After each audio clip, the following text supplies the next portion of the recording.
Hello everyone, welcome to our YouTube channel UP++C। कैसे हैं आप लोग? आई होप आप लोग बहुत अच्छे होंगे। तो चलिए शुरू करते हैं आज का लेक्चर। और लेक्चर को शुरू करने से पहले आपसे रिक्वेस्ट है, अगर आपने चैनल को सब्सक्राइब नहीं किया तो प्लीज़ कर लीजिएगा और नोटिफिकेशन बेल को भी हिट कर दीजिएगा, जिससे कि जो आने वाली वीडियो के नोटिफिकेशन है वो आपको टाइम पर मिल पाएँ। और लेक्चर को शेयर जरूर से कर दीजिएगा, आपसे रिक्वेस्ट है। तो चलिए शुरू करते हैं आज का लेक्चर। फर्स्ट क्वेश्चन है, दिन और रात कहाँ पर बराबर होते हैं? विषुवत रेखा पर, ध्रुवों पर, प्राइम मेरिडियन पर या फिर अंटार्कटिका पर? तो आपको बताना है जो दिन और रात हैं ये कहाँ पर बराबर होते हैं, तो यह विषुवत रेखा पर बराबर होते हैं। ऑप्शन ए इसका सही आंसर है। सेकंड क्वेश्चन है, 1 घंटे में समयांतर में देशांतरी दूरी होगी, कितनी दूरी होगी? 15 डिग्री, 30 डिग्री, 45 डिग्री या फिर 60 डिग्री? तो आपको बताना है 1 घंटे में समयांतर में देशांतरी दूरी कितनी होगी, तो इसका सही आंसर है option A 15 degree. Question number 3 है, दुनिया को सब समय क्षेत्रों में बांटा गया है, समय क्षेत्रों की कुल संख्या क्या है? 12, 24, 48 या फिर 6? ये बहुत इंपॉर्टेंट क्वेश्चन आप लोगों को कराए जा रहे हैं। देखिए ग्राम विकास अधिकारी में आया है, ऐसे ही क्वेश्चन आप लोगों को पेट में आएंगे। तो आप लोग अच्छे से लेक्चर को देखिएगा पूरा, और लेक्चर पसंद आए तो प्लीज़ आपसे रिक्वेस्ट है कि वीडियो को लाइक करके जाइएगा और वीडियो को शेयर कर दीजिए अपने फ्रेंड्स के साथ। तो आपको बताना है कि दुनिया को समय क्षेत्रों में बांटा गया है, समय क्षेत्र की कुल संख्या क्या है? तो इसकी संख्या है 24। ऑप्शन बी इसका सही आंसर है।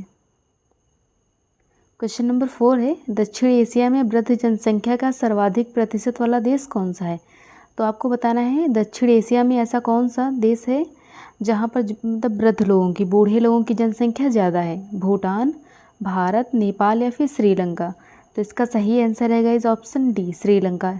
इंडिया में तो जो है बहुत यंग लोग हैं, यहाँ पर वृद्धों की संख्या ज़्यादा नहीं है, लेकिन जो श्रीलंका है यहाँ पर सर्वाधिक है। क्वेश्चन नंबर 5 है, निम्नांकित देशों में किसकी जनसंख्या सर्वाधिक है? बांग्लादेश, ब्राज़ील, इंडोनेशिया या फिर जापान? वैसे तो चाइना की है, सेकंड नंबर पे इंडिया आ रहा है। तो इसमें लेकिन ऑप्शन में ये सब नहीं है, तो आपको इनमें से बताना है कि निम्नांकित में से कौन से देश की जनसंख्या सर्वाधिक है। तो इसका सही आंसर है guys option C Indonesia. Question number 6 है, अफ्रीका का सर्वाधिक जनसंख्या वाला देश कौन सा है? मिस्र है, इथोपिया है, नाइजीरिया है या फिर दक्षिण अफ्रीका है? तो आपको बताना है कि जो अफ्रीका का सर्वाधिक जनसंख्या वाला देश है यह कौन सा है? तो यह देश है नाइजीरिया। ऑप्शन सी इसका सही आंसर है। क्वेश्चन नंबर 7 है, एशिया के निम्नलिखित में से किस देश में प्रतिवर्ष जन्म की अपेक्षा मृत्यु की संख्या अधिक देखी जा रही है?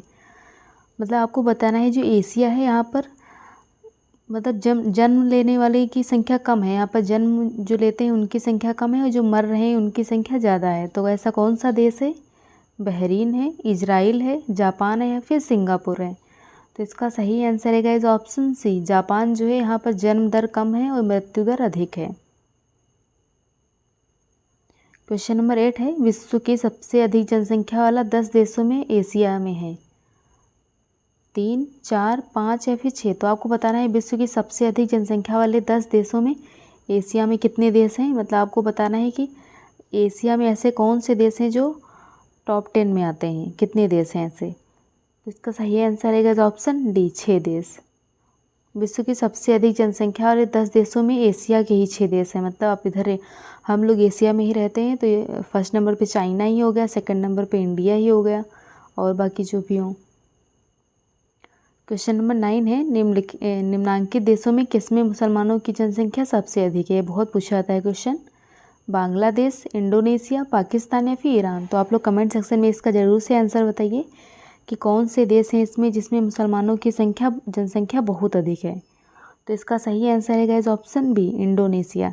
इंडोनेशिया जो है इसमें मुसलमानों की संख्या बहुत है। पाकिस्तान ये बिल्कुल भी नहीं होगा, आप लोग पाकिस्तान मत सोचिएगा कि पाकिस्तान में मुसलमानों की संख्या ज़्यादा है, इंडोनेशिया में सबसे ज़्यादा है, लेकिन हल्ला हमेशा पाकिस्तान ही मुसलमानों के लिए मचाता है।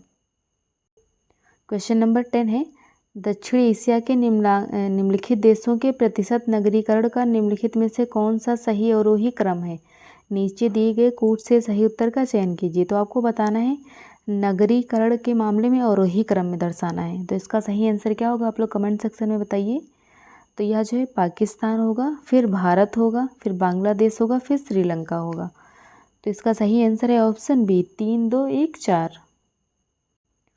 क्वेश्चन नंबर 11 है, उस सबसे बड़े देश का नाम बताएं जिसकी सीमा में एक भी नदी नहीं बहती है। ये बहुत इंपॉर्टेंट क्वेश्चन है।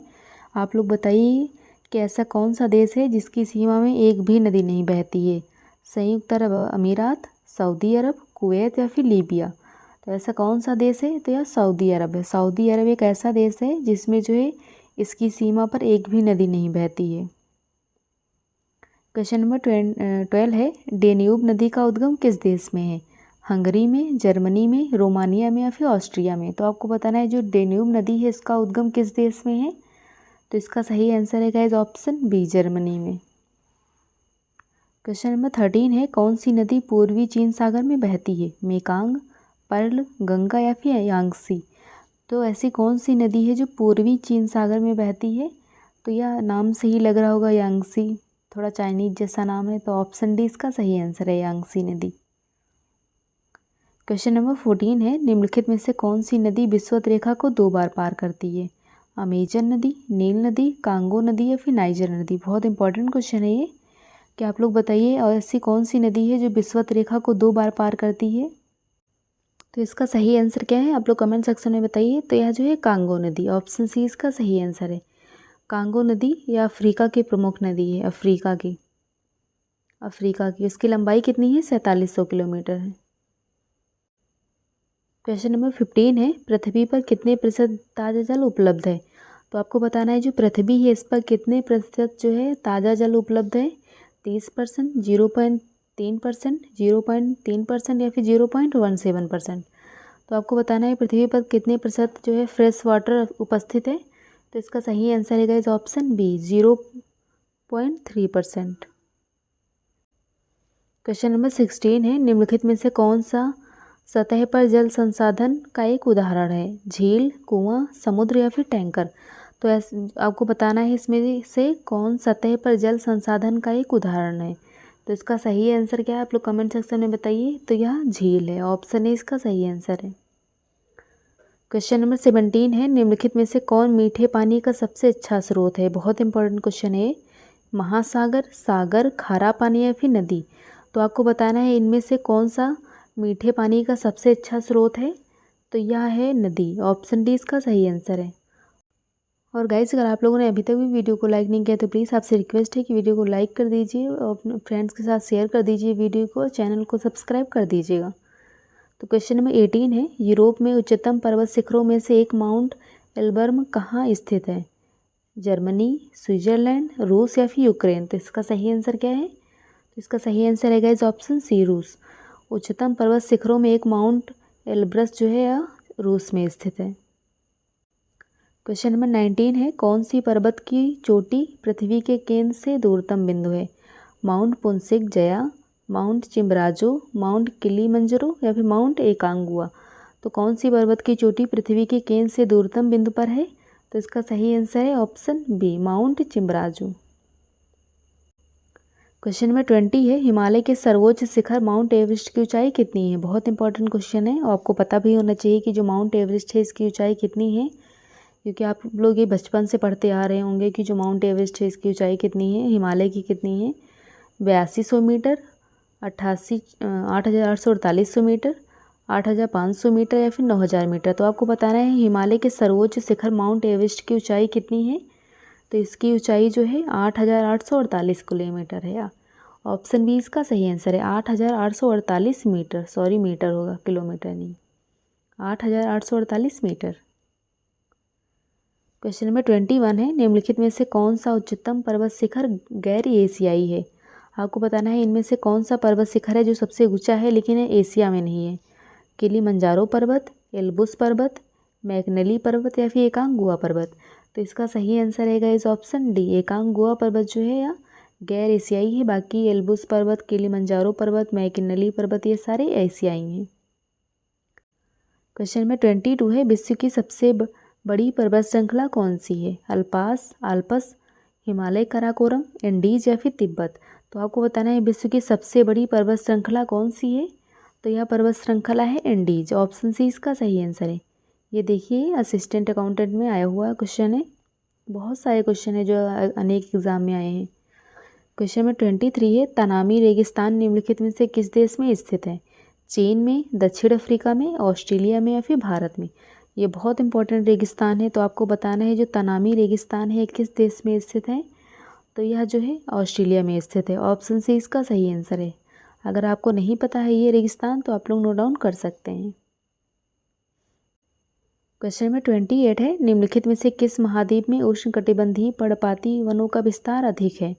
अफ्रीका में, एशिया में, ऑस्ट्रेलिया में या फिर दक्षिणी अमेरिका में। बहुत इंपॉर्टेंट क्वेश्चन है। तो ये देखिए ROA में आया हुआ क्वेश्चन है। तो आप लोग बताइए कि जो है निम्नलिखित में से किस महाद्वीप में उष्णकटिबंधीय पर्णपाती वनों का विस्तार अधिक है? तो यह कौन से हैं? तो यह एशिया में है। ऑप्शन बी इसका सही आंसर है। एशिया में उष्णकटिबंधीय पर्णपाती वनों का विस्तार सबसे अधिक है।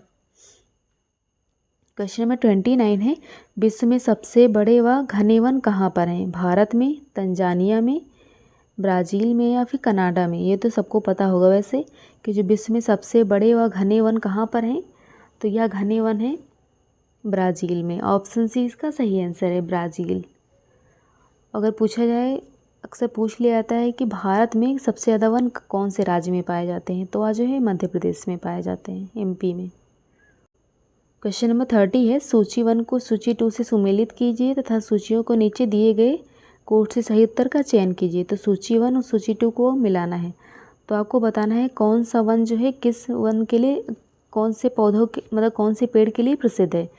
तो मानसूनी वन जैतून जो है यह किसके लिए प्रसिद्ध है? तो यह जो है सागौन तथा साखू के लिए और विश्वत रेखीय वन या महोगनी एवं रोजवुड के लिए। और भूमध्य सागरीय वन या किसके लिए? तो यह जो है आलू बुखारा प्लम के लिए। और कोटधारी वन जो है चीड़ तथा फर के लिए। तो आपको बताना है कि जो मानसूनी वन जैतून है किसके लिए? तो यह जो है सागौन तथा साबू, विश्वत रेखीय वन महोगनी एवं रोजवुड, भूमध्य सागरीय वन जो है आलू बुखारा एवं प्लम के लिए, और कोटधारी वन जो है चीड़ तथा फर के लिए। तो ऑप्शन ए इसका सही आंसर है। 3 4 1 2। क्वेश्चन नंबर 31 है, यूरोप में कितने देश हैं? 28, 33, 44 या फिर 30। इंपॉर्टेंट क्वेश्चन है। आप लोग बताइएगा जो यूरोप है इसमें कितने देश हैं? तो यहाँ पर जो है 44 देश हैं। ऑप्शन सी इसका सही आंसर है। यूरोप में 44 देश हैं। क्वेश्चन नंबर 32 है, निम्नलिखित देशों में किसकी सीमा अफगानिस्तान से नहीं मिलती है? उज्बेकिस्तान, ताजिकिस्तान, रूस या फिर तुर्कमेनिस्तान। तो आपको बताना है ऐसा कौन सा इसमें से देश है जिसकी सीमा अफगानिस्तान से नहीं मिलती है। तो यह देश है रूस की सीमा अफगानिस्तान से नहीं मिलती है। क्वेश्चन नंबर 33 है, निम्नांकित अफ्रीकी देशों की दक्षिण से उत्तर की ओर सही स्थित का क्रम क्या है? नाइजीरिया, दक्षिण अफ्रीका, तंजानिया, अल्जीरिया। आपको बताना है ये अफ्रीकी देश हैं, इनको जो है दक्षिण से उत्तर की ओर आपको लगाना है क्रम में। तो इसका सही आंसर क्या होगा आप लोग बताइए कमेंट सेक्शन में। तो पहले जो है दक्षिण अफ्रीका होगा, उसके बाद क्या आएगा? उसके बाद तंजानिया आता है, फिर नाइजीरिया आता है, फिर अल्जीरिया आता है। तो इसका सही आंसर है गाइस ऑप्शन ए, BCAD। ये आप लोग अच्छे से देख लीजिएगा कि जो पहले दक्षिण अफ्रीका आता है, फिर कौन सा आता है, फिर तंजानिया आता है, फिर नाइजीरिया आता है, फिर अल्जीरिया आता है। क्वेश्चन नंबर 34 है, निम्नलिखित में से कौन सा देश स्लोवाकिया के पड़ोसी देश हैं? सर्बिया, चेक गणराज्य, हंगरी या फिर ऑस्ट्रिया। तो आपको बताना है इन चारों में से कितने देश ऐसे हैं जो स्लोवाकिया के पड़ोसी देश हैं। 1 2 4, 1 2 3, 1 2 3 4 या फिर 1 3 4। तो इसका सही आंसर क्या है आप लोग कमेंट सेक्शन में बताइए। तो यह है चेक गणराज्य, हंगरी और ऑस्ट्रिया। ये जो तीनों हैं यह स्लोवाकिया के पड़ोसी देश हैं, चेक गणराज्य, हंगरी और ऑस्ट्रेलिया। तो ऑप्शन सी इसका सही आंसर है। क्वेश्चन नंबर 35 है, निम्नलिखित में से कौन स्कैंडिनेवियन देशों के समूह में सम्मिलित नहीं है? डेनमार्क, फिनलैंड, नॉर्वे या फिर स्वीडन। तो आप लोग इसका सही आंसर बताइएगा कि जो स्कैंडिनेवियन देशों के समूह में कौन सा देश सम्मिलित नहीं है। तो इसका सही आंसर है guys option B, Finland. Finland जो है इसमें सम्मिलित नहीं है। क्वेश्चन नंबर 36 है, अफ्रीका का सींग में किसे सम्मिलित नहीं किया जाता है?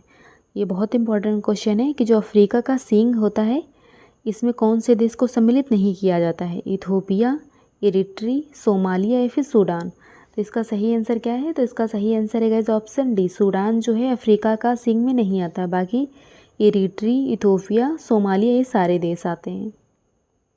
क्वेश्चन नंबर 37 है, अफगानिस्तान की सीमा उभयनिष्ठ नहीं है, उज्बेकिस्तान के साथ, तजाकिस्तान के साथ, रूस के साथ या फिर तुर्कमेनिस्तान के साथ। अभी आपसे ऊपर एक क्वेश्चन पूछा गया है कि अफगानिस्तान की सीमा जो है किससे नहीं लगती है, तो वहाँ पे कौन सा आंसर था? तो वहाँ पे रसिया था। तो यहाँ भी उभयनिष्ठ मतलब नहीं लगती है, इसकी सीमा उससे टच नहीं होती है, ऐसा कौन सा देश है? तो यह जो है रूस ही है, रूस के साथ। ऑप्शन सी इसका सही आंसर है। एक ही क्वेश्चन को दो तरीके से पूछ लिया गया है, तो आप लोग कन्फ्यूज़ मत होइएगा, यहाँ बस उभयनिष्ठ दिया हुआ है। क्वेश्चन नंबर 38 है, किस क्षेत्र की औसत जलवायु को जानने के लिए निम्न में से किसका योगदान नहीं होता है? वर्षा का, वायु की गति का, वृक्षों की संख्या का या फिर आर्द्रता का। तो आपको बताना है किसी क्षेत्र की औसत जलवायु को जानने के लिए निम्न में से किसका योगदान नहीं होता है? तो इसमें योगदान नहीं होता है वृक्षों की संख्या का, बाकी वर्षा का, वायु की गति और आर्द्रता का इसमें बहुत बड़ा योगदान होता है जलवायु में। क्वेश्चन नंबर 39 है, अक्षांश का एक वृत्त जो पृथ्वी की भूमध्य रेखीय सतह में 52 डिग्री दक्षिण में है, क्या कहलाता है? हॉर्स अक्षांश, शीत अक्षांश, 52वां इम्प्रिंट या फिर 52वां समानांतर दक्षिण। तो इसका सही आंसर आप लोग कमेंट सेक्शन में बताइए। तो इसका सही आंसर है ऑप्शन डी, 52वां समानांतर दक्षिण। अक्षांश का एक वृत्त जो पृथ्वी की भूमध्य रेखीय सतह 52 डिग्री दक्षिण में है, वह 52वां समानांतर दक्षिण कहलाता है। ऑप्शन डी इसका सही आंसर है। अगर आप लोगों को नहीं पता है तो आप लोग नोट डाउन कर लीजिएगा, क्योंकि बहुत इंपॉर्टेंट क्वेश्चन है। क्वेश्चन नंबर 40 है, सर्दी विश्व रात दिन बराबर 2019 में को था। आपको बताना है कि जो सर्दी विश्व है या रात दिन बराबर 2019 में किस दिन था? 23 सितंबर को, 29 सितंबर को, 16 अक्टूबर को या फिर 26 अक्टूबर को। तो इसका सही आंसर क्या है? तो इसका सही आंसर है गाइस ऑप्शन ए, 23 सितंबर को जो है रात दिन बराबर थे सर्दी विश्व में। क्वेश्चन नंबर 41 है, ग्रीनविच और मीन टाइम से भारतीय मानक समय कितना आगे है? बहुत क्वेश्चन पूछा जाता है, अगर आप लोगों को नहीं पता है तो ज़रूर से इसे नोट डाउन कर लीजिए कि जो ग्रीनविच मीन टाइम है भारतीय मानक समय से कितना आगे है? 4 घंटे 30 मिनट, 5 घंटे, 4 घंटे और 45 मिनट या फिर 5 घंटे और 30 मिनट। तो इसका सही आंसर क्या है? ये वैसे मैं पहले भी क्वेश्चन करा चुकी हूँ। तो यह जो है 5 घंटे और 30 मिनट। ग्रीनविच मीन टाइम भारतीय मानक समय से 5 घंटे और 30 मिनट आगे है। क्वेश्चन नंबर 42 है, ग्रीनविच मीन टाइम जिसे जीएमटी भी कहा जाता है, ग्लोब पर टाइम जोन की शुरुआत का प्रतीक है और किसी भी देश में समय जीएमटी के आगे या पीछे देश के घंटों की संख्या को मापने का समय है। ग्रीनविच निम्नलिखित में से किस शहर के पास स्थित है? लंदन, एम्स्टर्डम, शिकागो या फिर न्यूयॉर्क। ये इंपॉर्टेंट क्वेश्चन है कि जो ग्रीनविच रेखा है यह कौन से देश के पास स्थित है? तो इसका सही आंसर आप लोग कमेंट सेक्शन में बताइए। तो यह जो है लंदन है, ऑप्शन ए इसका सही आंसर है। ये बहुत इंपॉर्टेंट क्वेश्चन है, आप लोग याद रखिएगा। क्वेश्चन नंबर 43 है, कर्क रेखा कहाँ से गमन करती है? भारत और ईरान से, ईरान और पाकिस्तान से, भारत और सऊदी अरब से या फिर ईरान और इराक से। तो जो कर्क रेखा है कहाँ से गमन करती है? तो यह जो है भारत और सऊदी अरब से। भारत से तो ये करती ही है, तो और सऊदी अरब से भी करती है। क्वेश्चन नंबर 44 है, एक अक्षांश डिग्री कितने किलोमीटर को दर्शाता है? इंपॉर्टेंट क्वेश्चन है और ये देखिए कितने सारे एग्जाम में आया हुआ है। ग्राम पंचायत अधिकारी आरओ में आया हुआ है, यूडीए में आया हुआ है, यूपी यूडीए। तो आप लोग बताइएगा जो एक अक्षांश डिग्री कितने किलोमीटर को दर्शाता है? 111 किलोमीटर, 141 किलोमीटर, 161 किलोमीटर या फिर 191 किलोमीटर। तो जो एक अक्षांश डिग्री है यह दर्शाता है 111 किलोमीटर को। ऑप्शन ए इसका सही आंसर है। एक अक्षांश डिग्री 111 किलोमीटर को दर्शाता है। क्वेश्चन नंबर 45 है, निम्नलिखित में से कौन सा मुल्क दक्षिण एशिया का सर्वाधिक नगरीकृत देश है? भूटान है, भारत है, पाकिस्तान है या फिर श्रीलंका है। तो आपको बताना है इनमें से कौन सा मुल्क जो है दक्षिण एशिया का सर्वाधिक नगरीकृत देश है। तो इसका सही आंसर क्या है आप लोग कमेंट सेक्शन में बताइए। तो यह जो है पाकिस्तान है, ऑप्शन सी इसका सही आंसर है। क्वेश्चन नंबर 46 है, विश्व की नगरीय जनसंख्या उसकी ग्रामीण जनसंख्या से बढ़ गई है वर्ष 2001 में, 2004 में, 2009 में या फिर 2010 में। तो आपको बताना है विश्व की नगरीय जनसंख्या उसकी ग्रामीण जनसंख्या से कितनी बढ़ गई है, मतलब कौन से ईयर में बढ़ गई है। तो यह बढ़ गई है 2009 में। ऑप्शन सी इसका सही आंसर है, मतलब नगर में लोग ज़्यादा रहने लगे हैं। क्वेश्चन नंबर 47 है, एक अनुमान के अनुसार विश्व की 70% आबादी जिस वर्ष तक नगरों में शिफ्ट हो जाएगी वह कौन सा देश है, मतलब वह कौन सा ईयर होगा। 2040, 2050, 2060 या फिर 2070। तो आपको बताना है एक अनुमान के अनुसार जो है 70% जनसंख्या जो है गाँव की या शहर में शिफ्ट हो जाएगी। तो वह कौन सा ईयर होगा लगभग। तो यह जो है 2050 होगा। 2050 तक 70% आबादी जो है गांव की नगरों में शिफ्ट हो जाएगी। क्वेश्चन नंबर 48 है, विश्व स्वास्थ्य संगठन के अनुसार एक नगर के लिए सुरक्षित ध्वनि प्रदूषण स्तर है 45 डेसीबल, 50 डेसीबल, 55 डेसीबल या फिर 60 डेसीबल। तो आपको बताना है जो विश्व स्वास्थ्य संगठन है इसके अनुसार नगर निगम के लिए सुरक्षित जो ध्वनि प्रदूषण स्तर है कितना है। वैसे आप लोगों को ऐसा हो सकता है पता हो, तो यह जो है 45 डेसीबल है। ऑप्शन ए इसका सही आंसर है। क्वेश्चन नंबर 49 है, सर्वाधिक नगरीकृत महाद्वीप कौन सा है। अफ्रीका है, ऑस्ट्रेलिया है, उत्तरी अमेरिका या फिर यूरोप है। इम्पॉर्टेंट क्वेश्चन है कि जो सर्वाधिक नगरीकृत महाद्वीप है कौन सा है, जहाँ पर सर्वाधिक नगर हैं। तो यह महाद्वीप कौन सा है, तो यह महाद्वीप है उत्तरी अमेरिका। ऑप्शन सी इसका सही आंसर है। क्वेश्चन नंबर 50 है, निम्नांकित देशों में से किसकी कुल जनसंख्या भारत की नगरीय जनसंख्या से अधिक है। इंडोनेशिया, ब्राज़ील, रूस या फिर संयुक्त राज्य अमेरिका। तो आपको बताना है इसमें से कैसा कौन सा देश है जिसकी कुल जनसंख्या भारत की नगरीय जनसंख्या से अधिक है। तो उस देश का नाम है संयुक्त राज्य अमेरिका। यूएसए जो है इसकी जनसंख्या जो है भारतीय नगरीय जनसंख्या से अधिक है। क्वेश्चन नंबर 51 है, संसार में सर्वाधिक नगरीकृत देश कौन सा है। जापान है, जर्मनी है, इजराइल है या फिर सिंगापुर है। इंपॉर्टेंट क्वेश्चन है, आप लोग बताइए कि जो संसार में सर्वाधिक नगरीकृत देश है कौन सा है। तो यह जो है सिंगापुर है। ऑप्शन डी इसका सही आंसर है, सिंगापुर। क्वेश्चन नंबर 52 है, निम्नलिखित देशों में से अफगानिस्तान के साथ किस देश की सीमा नहीं मिलती है। तीसरी बार ये क्वेश्चन इसी में पूछा गया है और क्वेश्चन अलग अलग से पूछ लेता है, अलग अलग क्वेश्चन बनाकर। तो आप लोग बताइए ऐसा कौन सा देश है जिसकी सीमा अफगानिस्तान के साथ नहीं लगती है। आप लोगों को तो ऐसे याद हो गया होगा अब तक। तजाकिस्तान, तुर्कमेनिस्तान, उज्बेकिस्तान या फिर रूस। तो इसका सही आंसर क्या है, तो इसका सही आंसर है ऑप्शन डी, रूस। क्वेश्चन नंबर 53 है, इनमें से कौन सा देश जो है भारत के साथ सबसे लंबी स्थलीय सीमा बनाता है। चीन, पाकिस्तान, बांग्लादेश या फिर नेपाल। तो मैंने कल भी आपको बताया था कि कौन से देश की सीमा कितनी जो है भारत के साथ लगती है। तो सबसे ज़्यादा सीमा कौन सा देश बनाता है, तो यह बांग्लादेश है। ऑप्शन सी इसका सही आंसर है। यह कितनी बनाता है, तो यह जो है 4096 किलोमीटर। और दूसरे नंबर पे कौन सा देश है जिसकी सीमा भारत के साथ लगती है सबसे ज़्यादा, तो पहले नंबर पे बांग्लादेश है, दूसरे नंबर पे चाइना है जिसकी कितने किलोमीटर है, तो यह जो है 3488 किलोमीटर है। और पाकिस्तान की कितनी लगती है आप लोग कमेंट सेक्शन में बताइए।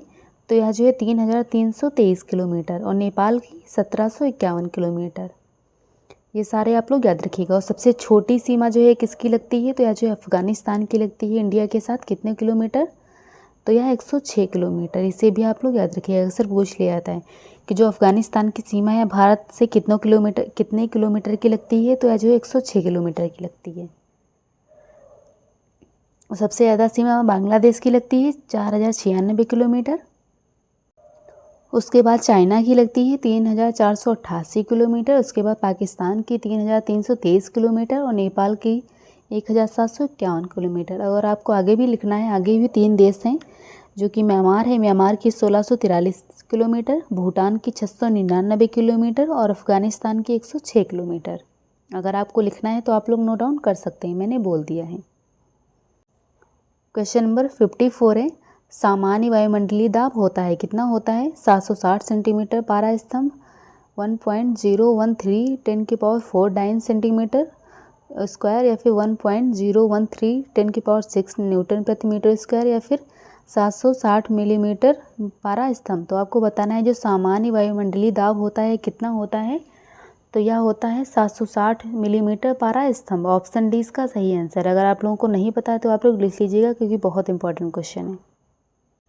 और गाइस ये बहुत इंपॉर्टेंट लेक्चर आपको कराया जा रहा है जो कि आपके आने वाले एग्जाम के लिए इंपॉर्टेंट है। तो आप लोग अच्छे से लेक्चर को पूरा देखिएगा और लेक्चर पसंद आए तो प्लीज़ आपसे रिक्वेस्ट है कि वीडियो को लाइक कर दीजिए, अपने फ्रेंड्स के साथ शेयर कर दीजिए और चैनल को सब्सक्राइब कर दीजिएगा। क्वेश्चन नंबर 55 है, निम्नलिखित में से कौन सा एक चक्र पृथ्वी पर मौसम के पैटर्न का एक महत्वपूर्ण पहलू है? कार्बन चक्र, जल चक्र, नाइट्रोजन चक्र या फिर ऑक्सीजन चक्र? इंपॉर्टेंट क्वेश्चन है, आप लोग बताइएगा कि जो पृथ्वी पर मौसम के पैटर्न के लिए महत्वपूर्ण पहलू कौन सा है, कौन सा चक्र जो है बहुत महत्वपूर्ण है? तो इस चक्र का नाम है जल चक्र। ऑप्शन बी इसका सही आंसर है। क्वेश्चन नंबर 56 है, नीचे दिए गए विकल्पों में से जल चक्र के संबंध में गलत कथन की पहचान करें। तो आपको बताना है जल चक्र जो है इसके लिए कौन सा ऑप्शन जो है गलत है। जल के वाष्पीकरण से बादलों का निर्माण होता है, जल वाष्प केवल वाष्पोत्सर्जन के माध्यम से वायुमंडल में आती है, या फिर बर्फ़ का पिघलना जल चक्र का एक भाग है, या फिर जल के वाष्पीकरण के लिए सूर्य प्रकाश भी उत्तरदायी होता है। तो आपको बताना है जो जल चक्र है इसके संबंध में कौन सा कथन गलत है। तो इसका सही ऑप्शन है ऑप्शन बी, जल वाष्प केवल वाष्पोत्सर्जन के माध्यम से ही वायुमंडल में आती है, यह बिल्कुल गलत है। क्वेश्चन नंबर 57 है, सर्वाधिक वार्षिक वर्षा कहाँ होती है? कैनेडियन शील्ड में, अमेजन बेसिन में, गंगा बेसिन में या फिर साइबेरियाई मैदान में? तो आपको बताना है कि जो सर्वाधिक वर्षा है कहाँ पर होती है, आप लोग कमेंट सेक्शन में बताइए। तो यह जो है अमेजन बेसिन में होती है। ऑप्शन बी इसका सही आंसर है, अमेजन बेसिन। और आपको बताना है कि जो अमेजन बेसिन है यह कहाँ पर है? अमेजन बेसिन तो यह जो है दक्षिणी अमेरिका में है, दक्षिणी अमेरिका में। इसे भी आप लोग याद रखिएगा, अक्सर पूछ लिया जाता है। तो आज का लेक्चर यहीं पे ख़त्म होता है। अगर आपको लेक्चर पसंद आया हो तो प्लीज़ आपसे रिक्वेस्ट है कि वीडियो को लाइक करके जाइएगा, वीडियो को शेयर कर दीजिए अपने फ्रेंड्स के साथ और चैनल को सब्सक्राइब कर दीजिएगा और नोटिफिकेशन बेल को भी हिट कर दीजिएगा, जिससे कि जो आने वाली वीडियो का नोटिफिकेशन है वो आपको टाइम पर मिल पाए। और टेलीग्राम चैनल को भी ज्वाइन कर लीजिएगा। टेलीग्राम चैनल का जो लिंक है आपको वीडियो के डिस्क्रिप्शन बॉक्स में मिल जाएगा, तो आप लोग वहाँ पर टेलीग्राम चैनल को ज्वाइन कर लीजिएगा। वहाँ पे आपको इसका PDF भी मिल जाएगा और करंट अफेयर मॉर्निंग में कराया जाता है उसका भी PDF आपको वहीं पर मिल जाएगा, तो आप लोग ज़रूर से ज्वाइन कर लीजिएगा। तो आज का लेक्चर यहीं पे ख़त्म होता है। मिलते हैं नेक्स्ट वीडियो में। Keep supporting guys, bye bye.